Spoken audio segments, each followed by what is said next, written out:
Lockheed Martin builds fighter jets, including one, the F-35 Joint Strike Fighter, that boasts an engine big enough to power the biggest laser cannons the Pentagon has yet developed. If this sounds like a match made in heaven to you, well, Lockheed Martin thinks so, too.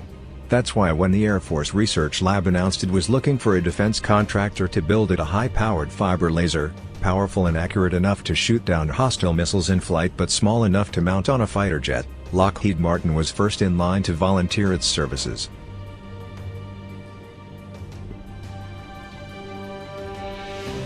Volunteering is a bit of an exaggeration, of course. In fact, as we learned earlier this month, AFRL will pay Lockheed Martin $26.3 million to design, develop, and produce a prototype self-protect high-energy laser demonstrator for installation aboard Air Force fighter jets by 2021. As Lockheed explains, it has already succeeded in doubling the power output of its Athena high-energy laser to create a 60 kW class laser for the Army. However, the Army only requires that one to fit on a truck bed, making its size and shape less of a constraint. To get a laser system into a smaller, airborne test platform, says Lockheed, will be a challenge, but a challenge Lockheed is up to. Already, Lockheed Martin has committed to building a 5,000-pound, 200-kilowatt offensive laser cannon for mounting aboard Air Force large AC-130 gunships. The defensive shield laser needed for fighter jets will be both smaller and able to take advantage of the F-35 stealth fighter's powerful engines, which are capable of producing 20 megawatts of power, more than enough to power a laser cannon without compromising the airplane's own power needs. The Pentagon has been working on airborne laser weapons since at least as far back as 2004 when Lockheed teamed up with Boeing, Raytheon, and Northrop Grumman to build the Experimental Airborne Laser, or ABL. More recently, DARPA hired Lockheed Martin in 2014 to develop an aero-adaptive aero-optic beam control that could counteract the effects of turbulence caused by the protrusion of a turret from an aircraft's fuselage, in other words, shoot straight in flight.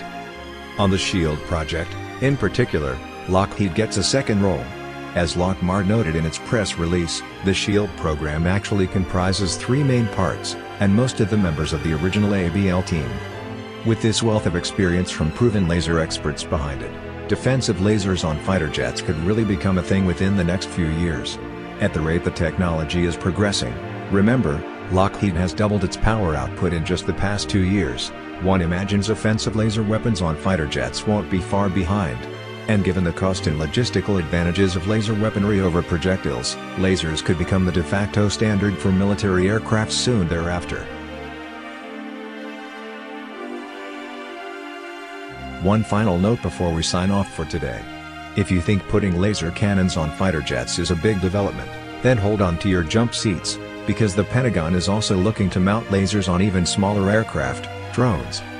In twin contracts announced on October 5 and November 6 worth $9.4 million and $8.9 million respectively, the U.S. Missile Defense Agency announced it had awarded contracts to both Lockheed Martin and privately owned General Atomics to conduct Phase 1 work on a drone-carried low-power laser demonstrator that will be used to shoot down hostile missiles.